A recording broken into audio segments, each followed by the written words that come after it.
মাদ্রাসা শিক্ষকের বিরুদ্ধে শিশুকে যৌন নিপীড়নের অভিযোগ, গণপিটুনি দিয়ে পুলিশে হস্তান্তর। সাতক্ষীরার ৯০ বছরের ঐতিহ্য, প্রতিদিন একসাথে ইফতার করেন ৬,০০০ মানুষ। থমকে আছে বাইপাস নির্মাণ, সুফল মিলছে না ৭০০ কোটি টাকার সড়ক প্রকল্পের।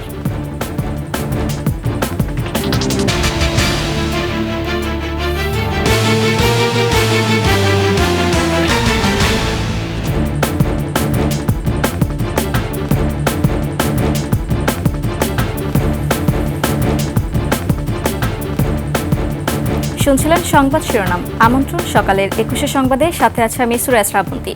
দর্শক, ২১শে টেলিভিশনের সংবাদ একসাথে সরাসরি দেখতে পাবেন আমাদের ফেসবুক পেজ www.facebook.com/2124 অনলাইনে। এছাড়া সাবস্ক্রাইব করতে পারেন www.youtube.com/@21ETV চ্যানেলে। শরীর টেপানোর কথা বলে দ্বিতীয় শ্রেণীর ছাত্রকে বলাৎকারের অভিযোগ উঠেছে এক শিক্ষকের বিরুদ্ধে। বিষয়টি জানাজানি হলে সুঅভিযুক্ত মাদ্রাসা শিক্ষক ইয়াসিন মিয়াকে অবরুদ্ধ করে স্থানীয়রা। পরে গণধোলাই দিয়ে পুলিশের হাতে তুলে দেয় তারা। এ ঘটনায় নারী ও শিশু আইনে মামলা হয়েছে। বিস্তারিত সিরাত আল মুস্তাকিমের রিপোর্টে। শুক্রবার সন্ধ্যায় দ্বিতীয় শ্রেণীর এক ছাত্রকে বলাৎকারের অভিযোগে দক্ষিণখানের আশকোনায় অবস্থিত মার্কাজুস সুন্নাহ তাহেরিয়া ওয়ালিয়া মডেল মাদ্রাসার শিক্ষক ইয়াসিন মিয়াকে অবরুদ্ধ করে স্থানীয়রা। পরে গণধোলাই দিয়ে পুলিশের হাতে তুলে দেয় উত্তেজিত জনতা। শিশুটির পরিবারের অভিযোগ, বৃহস্পতিবার মাদ্রাসায় বিরতির সময় দ্বিতীয় শ্রেণীর ওই ছাত্রকে কৌশলে নিজের রুমে নিয়ে যায় শিক্ষক ইয়াসিন মিয়া। এ সময় মাথা ও শরীর টেপানোর এক পর্যায়ে তাকে বলাৎকার করেন। বিষয়টি কাউকে না জানাতে শিশুটিকে ভয়ভীতি দেখান শিক্ষক ইয়াসিন মিয়া। মাদ্রাসা থেকে আসলো সন্ধ্যার পরে, তো আসার পরে আমি 10টা সাড়ে 10টার দিকে বাসায় আসলাম। আসার পরে ও বললো, যাবো যে আমার সাথে আমার শিক্ষক এই ঘটনা ঘটাইছে আমার সাথে। তারা যে কাজটি করছে এটা জঘন্য কাজ করছে, এটার একটা সুস্থ বিচার হইলে আমি খুশি হব। শুক্রবার ইফতারের পর মাদ্রাসায় হাজির হয়ে অভিযোগের বিষয়ে জানতে চান শিশুটির বাবা মা। এ সময় তাদের সাথে যোগ দেন উত্তেজিত স্থানীয় জনতা। দাবি জানান শিক্ষা প্রতিষ্ঠানে এমন ঘৃণ্য কাজের দৃষ্টান্তমূলক শাস্তির। এটা ধামাচাপা, 30,000 টাকা দিয়ে এটা ধামাচাপা দেওয়ার চেষ্টা করা হয়েছে। এই একই মাদ্রাসায় এবং একই শিক্ষকের বিরুদ্ধে 3 মাস আগে একটা ধর্ষণের একটা অভিযোগ করা হয়েছিল। বর্তমানে আমাদের যে এলাকাতে যে ঘটনাটা ঘটেছে এর তীব্র নিন্দা প্রতিবাদ জানাই এবং এর দৃষ্টান্তমূলক শাস্তি চাই। খবর পেয়ে ঘটনাস্থলে গিয়ে ইয়াসিন মিয়াকে আটক করে দক্ষিণখান থানা পুলিশ। আমাদের যে লোকাল যে পুলিশ আছে, এই পুলিশের কাছে তার খবর দিলে আমরা তাকে নিয়ে আসি, আমাকে গ্রেপ্তার করে আমাদের থানায় নিয়ে আসি এবং তার বিরুদ্ধে নিয়মিত মামলা প্রক্রিয়াধীন আছে। অভিযুক্ত শিক্ষক ইয়াসিন মিয়ার বিরুদ্ধে এর আগেও একাধিক ধর্ষণের অভিযোগ ছিল বলেও জানায় স্থানীয়রা। সিরাত আল মুস্তাকিম, ২১শে টেলিভিশন, ঢাকা। দেশের প্রতিটি কোণে প্রত্যেক মা, বোন ও কন্যার নিরাপত্তার জন্য আইন শৃঙ্খলা পরিস্থিতির উল্লেখযোগ্য উন্নতিতে অন্তর্বর্তী সরকারকে শিগগিরই ব্যবস্থা নেয়ার তাগিদ দিয়েছে বিএনপির ভারপ্রাপ্ত চেয়ারম্যান তারেক রহমান। নিজের ভেরিফাইড ফেসবুক অ্যাকাউন্টে এক পোস্টে তিনি বলেন, বাংলাদেশে ৮ বছর বয়সী এক শিশু ধর্ষণের পর মর্মান্তিক মৃত্যু সবাইকে দুঃখ, লজ্জা ও শোকার্ত করেছে। দেশের শিশু ও নারীদের কখনোই সহিংসতা, নিপীড়ন ও হয়রানির মুখোমুখি হওয়া উচিত না। তিনি বলেছেন, এ ধরনের ভয়াবহ অপরাধের শিকার ভুক্তভোগীদের ন্যায় বিচারের জন্য তাদের পাশে থাকার জন্য তিনি দৃঢ় প্রতিজ্ঞ। পোস্টে তিনি জানান, এরই মধ্যে বিএনপি 2টি সেল গঠন করেছে, একটি চিকিৎসা সহায়তার জন্য ও অপরটি আইনি সহায়তার জন্য। এই সেল থেকে ভুক্তভোগী ও তাদের পরিবারকে বিনামূল্যে প্রয়োজনীয় সহায়তা দেবেন।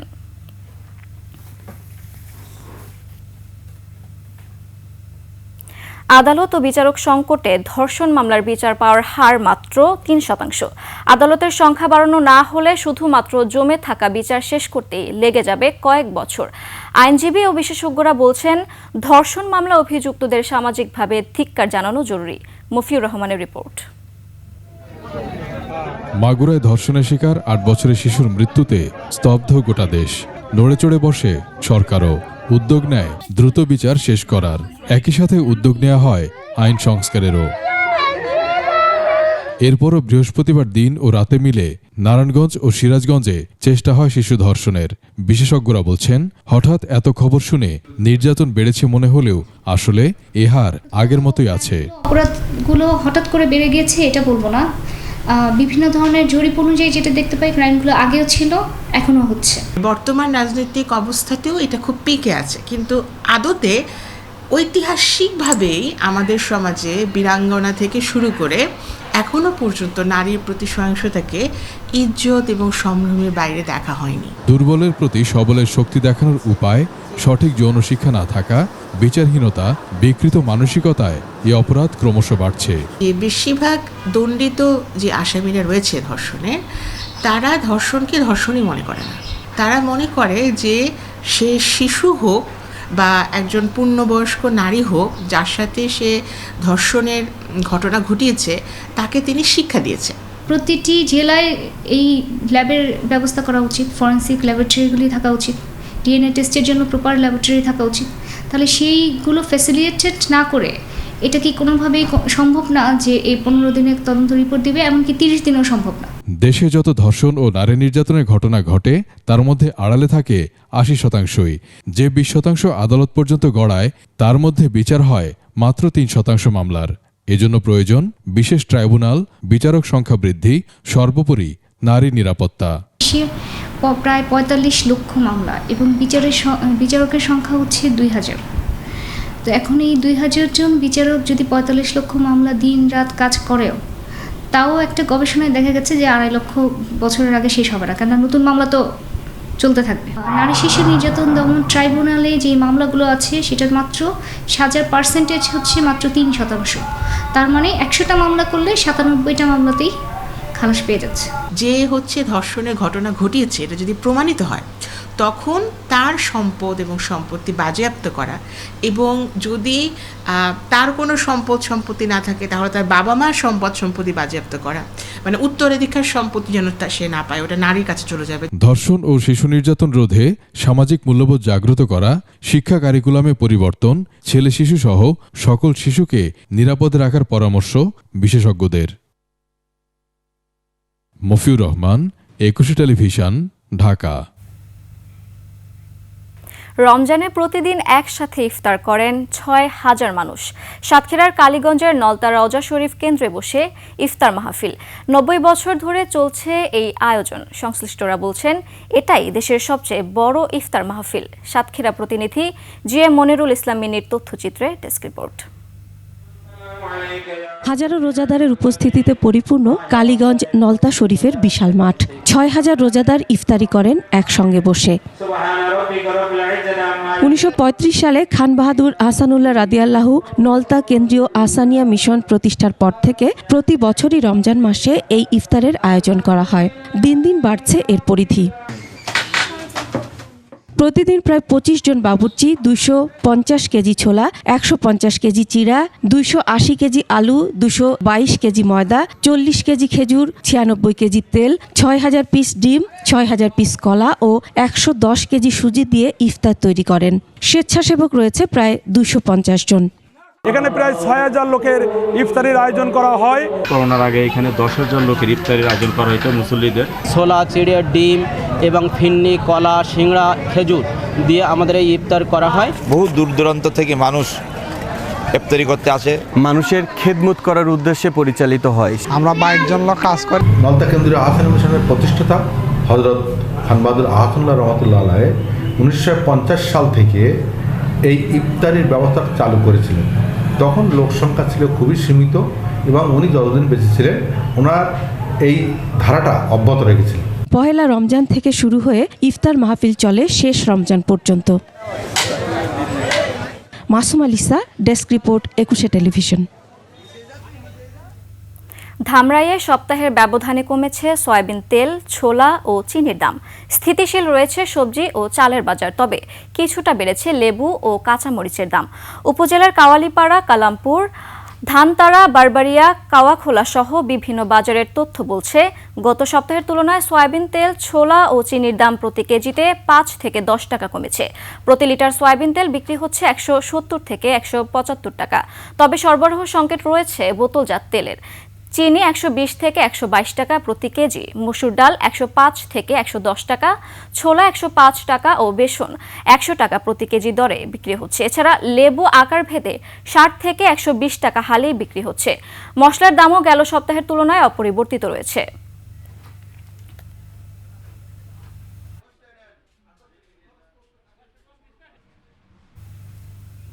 রমজানে বাজার দর জানাতে মানিকগঞ্জের ধামরাই থেকে যুক্ত হচ্ছেন আমাদের প্রতিনিধি আরিফুল ইসলাম আরিফ। আরিফ, রমজানে ধামরাইয়ের বাজার দর কেমন দেখছেন, বিস্তারিত জানাবেন। ধন্যবাদ শ্রাবন্তী। আপনি যেমনটি বলছিলেন, আমি ধামরাইয়ের বেশ কয়েকটি বাজারে ঘুরেছি। আমরা দেখেছি যে রমজানে সবজির যে বাজার, সেই সবজির বাজার অনেকটাই স্থিতিশীল রয়েছে। আমরা দোকানীদের সঙ্গে কথা বলেছি, তারা আমাদেরকে জানিয়েছেন যে গত সপ্তাহের তুলনায় সয়াবিন তেল, ছোলা এবং চিনির দাম প্রতি কেজিতে 5 থেকে 10 টাকা কমেছে। বর্তমানে প্রতি লিটার সয়াবিন তেল বিক্রি হচ্ছে 170 থেকে 75 টাকায়। এছাড়া সবজির বাজারে আমরা খোঁজ নিয়েছি, বর্তমানে প্রতি কেজি আলু বিক্রি হচ্ছে 25 টাকায়, পেঁয়াজ প্রতি কেজি 40 টাকা, কাঁচামরিচ 60 টাকা, এছাড়া শসা বিক্রি হচ্ছে 40 থেকে 60 টাকায়, বেগুন বিক্রি হচ্ছে 60 টাকা কেজিতে। আমরা মুদি দোকানীদের সঙ্গে কথা বলেছি, তারা আমাদেরকে বলেছেন যে খোলা তেল, সয়াবিন তেল বাজারে থাকলেও বোতলজাত তেলের কিছুটা সরবরাহ কম রয়েছে। আমরা ক্রেতাদের সঙ্গে কথা বলেছি, তারা আমাদেরকে বলেছেন যে গত কয়েকদিনের তুলনায় বাজার অনেকটাই স্থিতিশীল। তবে যেসব পণ্যের সরবরাহ কম রয়েছে, সেই সরবরাহের জন্য সংশ্লিষ্টদেরকে আরো মনিটরিং এর জন্য তারা আরিফ, ধন্যবাদ আপনাকে। দর্শক, ধামরাই থেকে সরাসরি যুক্ত ছিলেন আমাদের প্রতিনিধি, জানাচ্ছিলেন বাজার দর সম্পর্কে। এবার চলে যাচ্ছি অন্যান্য সংবাদে। ভূমি অধিগ্রহণ জটিলতায় বাইপাস সড়ক নির্মাণ কাজ না হওয়ায় সুফল মিলছে না 700 কোটি টাকা ব্যয়ে কুড়িগ্রামের সোনাহাট স্থলবন্দর পর্যন্ত সড়ক নির্মাণ প্রকল্পের। স্থানীয়দের অভিযোগ, ভূমি অধিগ্রহণে ক্ষতিপূরণের টাকা না পাওয়ায় স্থাপনা সরানো হচ্ছে না। আর বাইপাস সড়ক নির্মাণ না হওয়ায় জেলা শহরের ভেতর দিয়ে বন্দর কেন্দ্রিক যানবাহন চলাচলে বেড়েছে ভোগান্তি। কুড়িগ্রাম প্রতিনিধি আতাউর রহমান বিপ্লবের তথ্যচিত্রে ডেস্ক রিপোর্ট। 2041 সালে প্রায় 700 কোটি টাকা ব্যয়ে সোনাহাট স্থলবন্দর সড়ক উন্নয়নে প্রকল্পের কাজ শুরু করে সড়ক বিভাগ।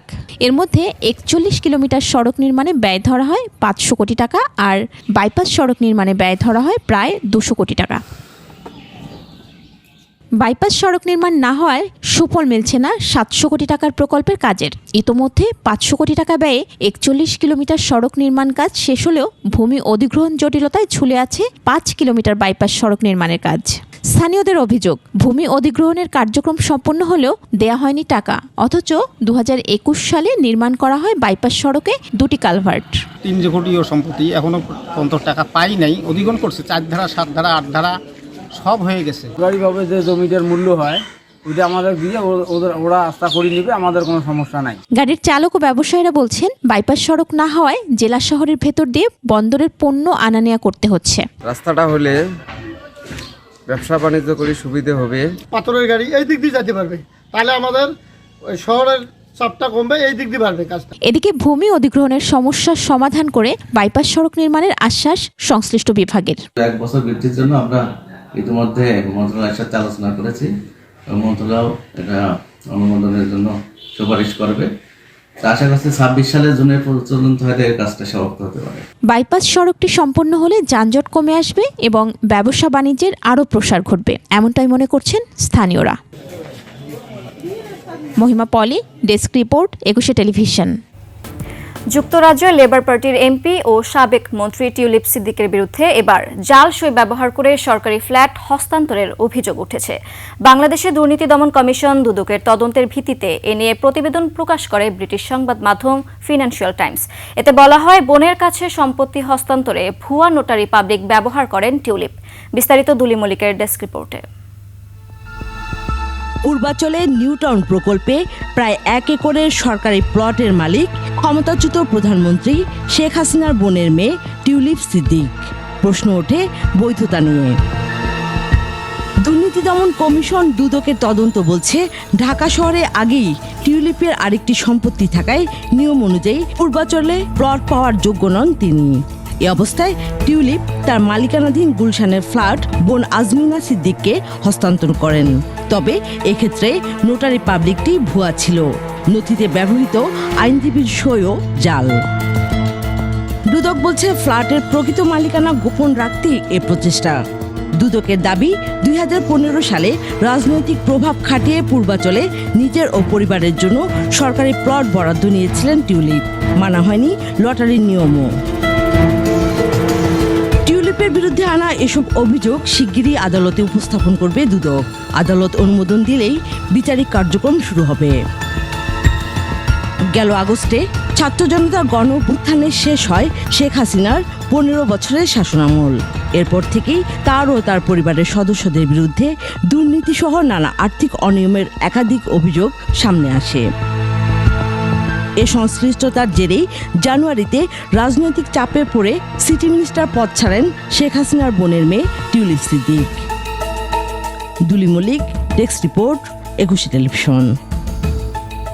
শেষ করছে সকালের 21 সংবাদ। যাবার আগে সংবাদ শিরোনামগুলো আরও একবার। মাদ্রাসা শিক্ষকের বিরুদ্ধে শিশুকে যৌন নিপীড়নের অভিযোগ, গণপিটুনি দিয়ে পুলিশে হস্তান্তর। সাতক্ষীরার 90 বছরের ঐতিহ্য, প্রতিদিন একসাথে ইফতার করে 6000 মানুষ। থমকে আছে বাইপাস নির্মাণ, সুফল মিলছে না 700 কোটি টাকার সড়ক প্রকল্পের।